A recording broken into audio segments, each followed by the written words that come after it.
안녕하세요. 달빛 낭독입니다. 오늘은 우리 모두 청소년 시절에 한 번쯤은 그분의 수필을 읽어봤음직한 유명한 철학자 안병옥님의 수필 얼굴을 낭독하겠습니다. 남은 시간도 행복하세요. 구독과 좋아요로 관심을 표현해주세요. 얼굴, 안병옥. 좋은 얼굴은 인생의 최고의 예술품에 속한다. 단아하고 기품이 높은 얼굴은 가만히 바라보기만 해도 즐거운 일이다. 사람은 저마다 정다운 얼굴을 가지고 있다. 착하고 품위 있는 얼굴의 소유자도 있고 흉하고 험상궂은 얼굴을 가진 이도 있다.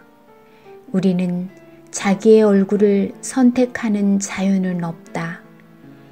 이 세상에 태어날 때 부모님한테서 선물로 받은 얼굴이다. 재주나 체질과 마찬가지로 운명적으로 결정된 것이다. 누구나 맑고 아름다운 얼굴을 갖기를 원한다. 추하고 못생긴 얼굴을 바라는 사람은 아마 이 세상에 한 사람도 없을 것이다. 톨스토이의 자서전적 작품을 읽어보면 젊었을 때 자기의 코가 넓적하고 보기 흉한 것을 무척 비판하고 염세적이 되었다는 이야기가 나온다. 젊었을 때는 특히 자기 얼굴의 미취에 대하여 유별한 관심을 갖는다. 얼굴의 근본 바탕은 이 세상에 태어날 때 운명적으로 결정되지만 우리는 자기의 성실한 노력에 따라서 제 얼굴을 어느 정도 고칠 수가 있다고 나는 믿는다. 좋은 얼굴을 가져보려고 정성껏 애를 쓰면 자기도 모르는 사이에 얼굴이 달라지는 법이다. 물론 한두 달의 노력으로 될 일은 결코 아니다. 적어도 10년쯤 성의껏 애쓴다면 얼굴은 분명히 달라진다. 한 가지의 높은 이상의 실현을 위해서 오랫동안 애써온 사람의 얼굴에는 어딘지 범할 수 없는 위엄과 기품이 감돈다. 그것은 안에서 스스로 우러나오는 빛이다. 위대한 예술가나 탁월한 학자나 고매한 종교인의 얼굴에는 분명히 환한 빛이 있고 사람을 누르는 힘이 있다. 그것은 좋은 꽃에서 바라는 그윽한 향기와 같다. 감추려야 감출 수가 없는 일이다. 링컨은 이런 말을 하였다. 사람은 나이 40이 되면 자기의 얼굴에 대해서 책임을 져야 한다. 깊이 생각하고 음미해 볼 만한 말이다. 일생을 무책임하게 살아온 사람의 얼굴에는 어딘지 무책임의 그림자가 서린다. 진실하게 살려고 한결같이 노력한 사람의 얼굴에는 분명히 진실의 표정이 깃들인다. 사람의 마음속에 악의를 품고 있으면 벌써 얼굴에 그것이 새겨진다. 우리의 마음이 질투의 감정에 휩쓸릴 때 얼굴 근육이 질투의 표정으로 이지러진다. 악의와 질투의 감정과 표정을 한두 번이 아니고 수백 번, 수천 번을 가진다면 스스로 얼굴에 보기 흉한 표정이 굳어질 수밖에 없는 일이다. 사람은 저마다 자기의 얼굴을 매일같이 조각하면서 인생을 살아간다. 진실한 마음을 가지면 내 얼굴이 그만큼 진실해지는 것이요. 거짓된 마음을 가지면 내 얼굴이 그만큼 흉한 얼굴이 되는 것이다. 그것은 인과의 법칙에 속한다. 도산 선생은 훈훈한 마음으로 빙그레 웃는 얼굴을 강조하였다.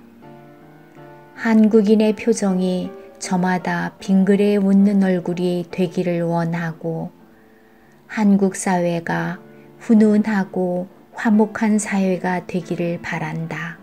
도사는 그러한 사회를 만들기 위해서 전국에 미소 운동을 일으키자는 생각까지 하였다. 훈훈한 마음으로 빙그레 웃는 얼굴, 이것이 우리가 갖고 싶은 새 사회의 모습이요, 새 나라의 표정이다. 갓난아이의 빙그레, 젊은이의 빙그레, 늙은이의 빙그레, 모두 다 인생의 아름다운 표정이다.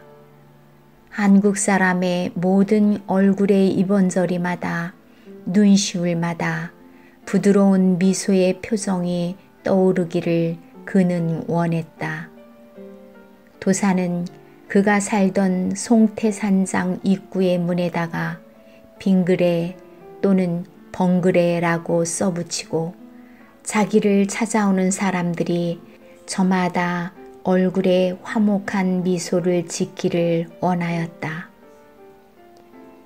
유럽을 여행하면서 간절히 느낀 것은 우리 한국 사람은 미소할 줄 모르는 민족이라는 섭섭한 감정이었다. 서양 사람들은 미소의 덕을 갖는다.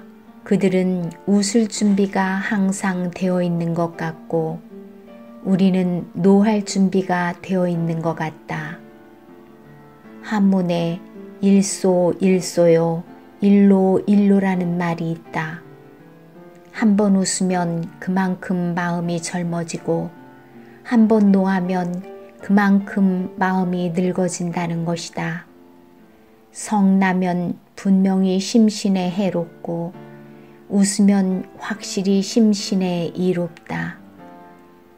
산중에 호젓한 길에서 알지 못하는 사람끼리 서로 만났을 때 입가에 가벼운 미소를 짓는다는 것은 얼마나 아름다운 일인지 모른다.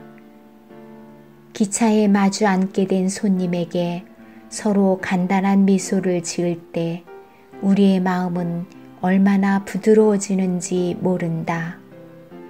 착한 마음에서 우러나오는 훈훈한 미소. 그것은 지옥을 천국으로 화하는 힘을 갖는다.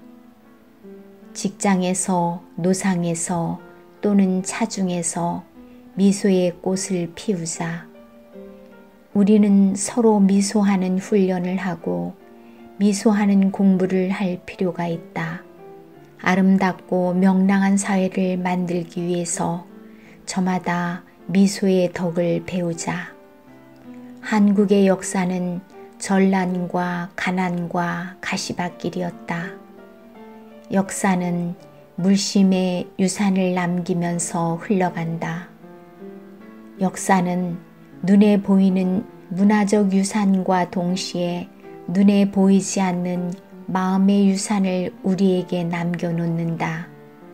전란과 가난과 고난의 긴 역사는 우리의 마음에 숙명론의 지문을 남겨놓았고 우리의 얼굴에 체념의 표정을 새겨놓았다. 웃음이 없다는 것은 생명의 맥박이 약하다는 것을 의미한다. 체념의 굳은 표정을 짓는다는 것은 생활의 깊은 호흡이 적다는 것을 의미한다. 우리는 저마다 좋은 얼굴을 갖도록 힘쓰자. 좋은 얼굴을 가지려면 무엇보다도 착한 마음씨로 진실한 생활을 해야 한다.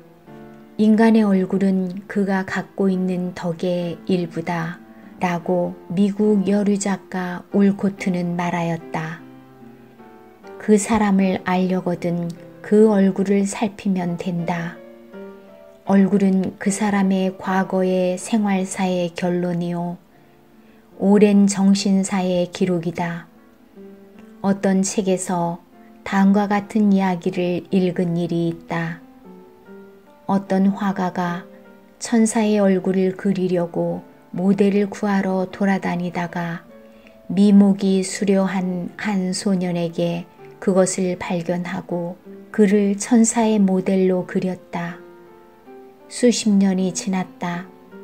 이번에는 이 화가가 악마의 얼굴을 그리려고 모델을 찾다가 어떤 흉상의 늙은이에게서 그것을 발견하고 그를 악마의 모델로 그렸다. 후에 알고 보니 그 악마의 모델은 수십 년 전에 그린 그 천사의 모델과 동일한 인물이었다는 것이다. 이것은 물론 사실이 아니고 아마 만든 이야기일 것이다.